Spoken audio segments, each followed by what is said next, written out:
If you're confused about the treatment steps of the K-beauty routine, you're not alone. Today, we're taking a look at the difference between essences, serums, and ampoules. We'll explore what they are, how you use them, and why you might need them. Welcome to the Korean Beauty Show, where we're talking all things Korean skincare, makeup, and more. If you want to learn about the hottest trending products and ingredients straight from South Korea, then this is the podcast for you.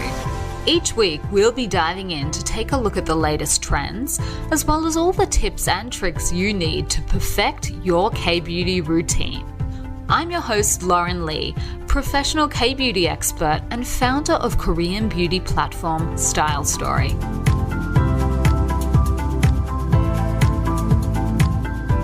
Hello and welcome back to another episode of the Korean Beauty Show podcast. I'm your host, Lauren Lee.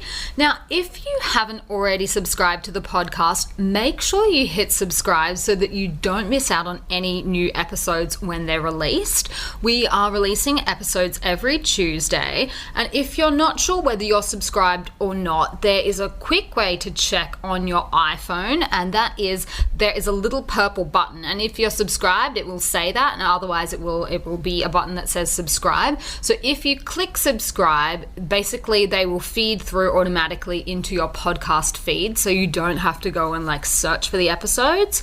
So I find that super useful for the podcast that I'm subscribed to, because it lets me know exactly when a new episode drops, and it also is a great way for other people to find us. So the more people we have subscribed to the podcast, the more people can find it and hear about it as well, which is amazing because we want to let everyone know all about Korean beauty so that they can discover the world of K-beauty as well. So now to jump into the topic for today's episode, which is essences, serums, and ampoules, and the difference between those. This is a topic that I know confuses a lot of people, and it's not helped a lot of the time by the brands themselves. I don't think a lot of brands do themselves a lot of favors in this respect, and that's because people tend to name the products basically whatever they want. So there's not necessarily always a naming convention that people are following. But there are some very useful ways that you can distinguish between the three types of products. So I'm going to talk about those today and how you can figure out where to put the products in your routine.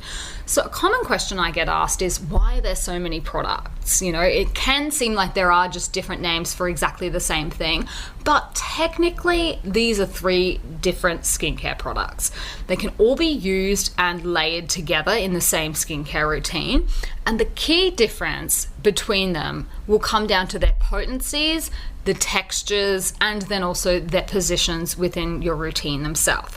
So let's dive in and have a look at each of them and how they're different. To start off with, essence. So essence will be the first thing that you apply in your skincare routine after your toner. So you've cleaned your face, you've done your double cleanse, you've toned your face, and then the essence is the first product. And this is a really, really popular product in the Korean beauty routine. It's one that Koreans don't tend to skip out on, and this is why. So it has a primary objective for prepping the skin for the next layers of your skincare. So that's what makes it really, really important. And it also can add hydration to the skin. So one of the ways that I like to think of why we layer so many different products in the Korean beauty routine is this. If you had a sea sponge, just a really dry sea sponge, and you tried to apply moisturizer onto the top of it, what would happen to that? It's just going to go a bit funky, but it probably won't actually absorb the moisture from the cream. And the reason is you kind of need to wet it a little bit first. Once it's already damp, then it absorbs all of the things that you put into it. But if you just try and plaster something over the top of a dry sea sponge, it doesn't really work. And the skin, it's not a perfect analogy, but it's similar. We are adding these different steps into the routine to really prepare the skin to, this is a word I hate, but to moisten the skin so that it properly absorbs the next layers that we're about to put on in our skincare routine. So this is a reason why we're layering things, and essence is really so great for this.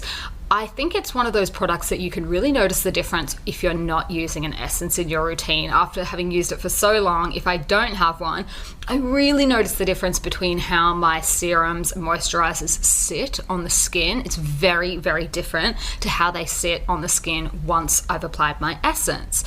And it is one of the key steps that distinguishes a typical Korean beauty routine. And it does distinguish Korean skincare from other beauty routines as well. So what is in an essence? This is a very, very broad sort of answer, but they generally comprise things like plant extracts, and they may have antioxidants in them. A lot of them will have brightening ingredients like niacinamide or a soothing component like green tea. And then, of course, there is a lot of essences that will contain whatever's trending in Korean beauty, like snail mucin is really popular overseas. So CosRx's Advanced Snail 96 Mucin Power Essence is a product that you may have heard of. Why do you add them to your routine? Well, we've already discussed that. It provides a great base for your skin. It allows it to better absorb the next products that you're going to apply in your routine, and importantly, it allows them to penetrate more deeply into the skin, which makes them more effective. So that's the reason why we're using these products. Now, another subset of essences that you may have heard of is a starting essence or a first treatment essence. So Misha has a really, really popular product that many people have heard of before, the first treatment essence. I believe they're up to the 4th generation at the moment. So the name does change from time to time. They often tack different words onto the end of it. I think it's had intensive, it's had moist. We're at RX at the moment, Pro Ferment, I think. They have some variations as well with mugwort in it, but their first treatment essence is a cult product. It's really, really popular.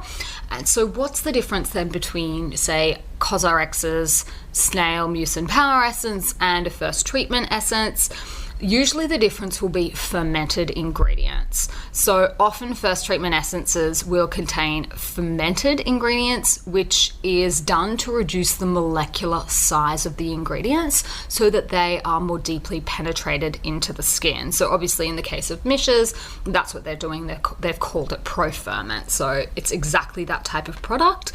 It's not a K-beauty product, but a popular J-beauty, a Japanese one that you may have heard of, is the SK2 one. And that is a similar product to Misha's product. There are many, many different first treatment essences on the market these days. So that might be one to keep a lookout for if you haven't already tried one. They're really, really, really popular. They're not for everyone. Ferments are definitely not for everyone. They're not for people that have fungal acne, but they are a very, very popular way of starting a skincare routine, certainly in Korea. The second product then is a serum. So what is a serum? The first thing you should notice about your serum is the product's viscosity, and by that I mean how thick the product is. The other thing is that the potency will be increased compared to an essence. So basically serums are thicker products than an essence. Essences generally tend to be quite on the watery side. They're not always, and that's where I say that some brands like to play a little bit fast and loose with the way that they're naming these products, but in general you should be able to feel a difference texture wise. If not in how watery it is, then certainly in how it sits on the skin. And a brand that I can think of off the top of my head that has quite a thick essence is Tosawong. They have propolis as an essence, and they also have a green tea one. But there is definitely a difference in how thick their essences are compared to how thick their serums are. The serums are definitely thicker. So even though the essence is more on the thick side, the serum is definitely thicker. So it's definitely far from a rule, but that's the main way that you can tell what it is. So they have more active ingredients in them than other skincare products. Why you might want to use a serum? Well, you can really tailor your serums to help you achieve any of your skincare goals. I've seen products that do everything from wrinkle reduction, some are for brightening, hydrating, calming. Whatever issue you're trying to target or treat, there will definitely be a serum out there for you. One that I have seen really, really great results from using is the Mizon AHA 8% peeling serum. And this is great for targeting things like, dark spots, freckles, and unevenness. So that, as you can see, quite a concentrated product with 8% of the AHA in it. So that's the kind of product that you will be using for that step of your routine. So you can see that there is a difference already between essences and serums in this comparison. Now guys, just a quick reminder that if you haven't already left your review for the podcast, we will be drawing the competition for the reviews very soon. We are drawing it on September the 15th. So if you haven't already left your comment, please do so. And then all the comments that have been left to date for the podcast, we'll throw them into a hat and pull out one, and the winner will win a $100 Style Story gift voucher, $100 AUD. So I would love for you guys to leave your review to let everyone else know what you think, and also to help other people find us. So I'm super looking forward to seeing your entries for that. Now, the third product that we were doing the comparison for is an ampoule. And these are the most potent of the group. So they're formulated with more concentrated actives, and they're really designed to deliver a powerful solution for specific skincare needs. The reason why you would use one is exactly because of that. They're jam-packed full of the star ingredient. They can tend to be a little more on the expensive side than the other products. And that's the reason why, because they're including so much more of the star ingredient. The price of the product to manufacture is just that much more expensive, and then that will obviously be passed on to the consumer. So they do tend to be on the expensive side. Now, some iconic Korean beauty products that you might want to look out for that fall into this category. I don't think we can go past Mish's Time Revolution Night Repair Ampoule. The current version is called Pro Bio Ampoule, and it is a very, very iconic Korean beauty product, along with obviously the Time Revolution Essence. And that one is formulated with bifida ferment lysate. So again, those kind of ferments that we were talking about. Tosewong, their Propolis Sparkle Ampoule, is another really, really popular Korean beauty ampoule. And that one contains a whopping 80% of propolis extract, which is to remedy dull skin. So really jam-packed full of the star ingredient. That's how you will be able to differentiate those. Someone I was speaking to the other day said that they hadn't realized the difference between a serum and an ampoule, and that's because they thought that an ampoule was the method of delivery of the product. Like they thought maybe it was one of those one-time use kind of things.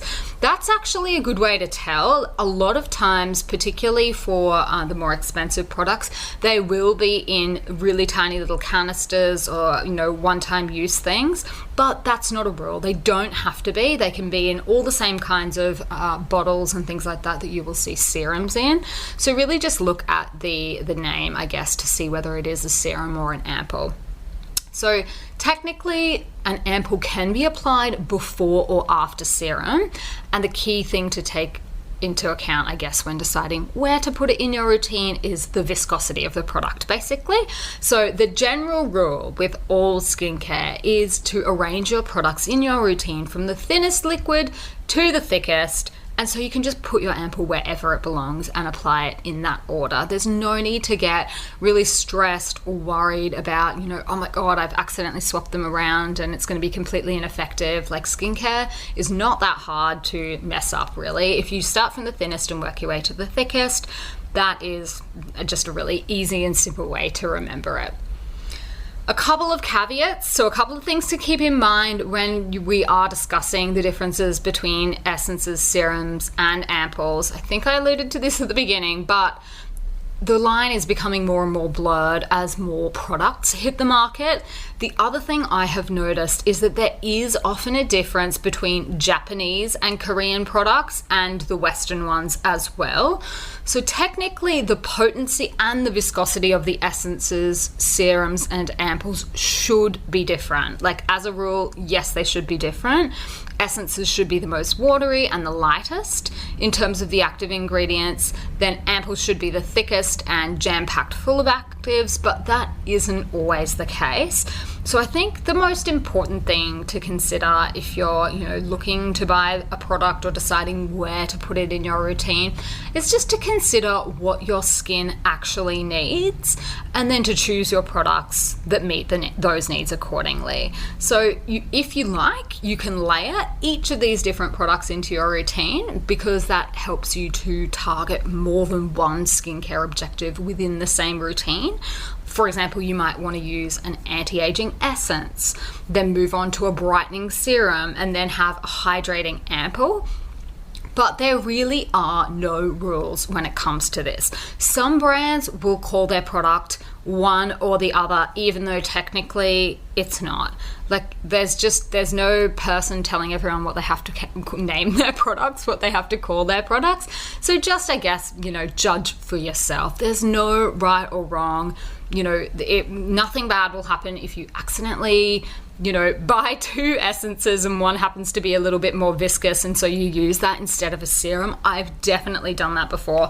I've definitely gone through stages where I'm actually just applying multiple different serums because one's super watery, one's a bit thicker, and then another one's even thicker than that. Like, it's not that much of a big deal, but technically I think the reason why there are different names for these products is because once upon a time there was supposed to be a difference between them, but there's no court arbitrating between the skincare brands and companies to tell them what they have to do. So it's basically just a free-for-all, and it's up to the companies to decide what they name the product, and that's good because it means it's up to us to decide how we want to use them. So you can throw whatever you want into your skincare routine. I would love to know, do you use one of each of these products? Are you using essences, serums, and ampoules in your skincare routine? Come and find me on Instagram. I'm at lauren.kbeauty. I'd love to hear what you guys are using and what product recommendations you have for me.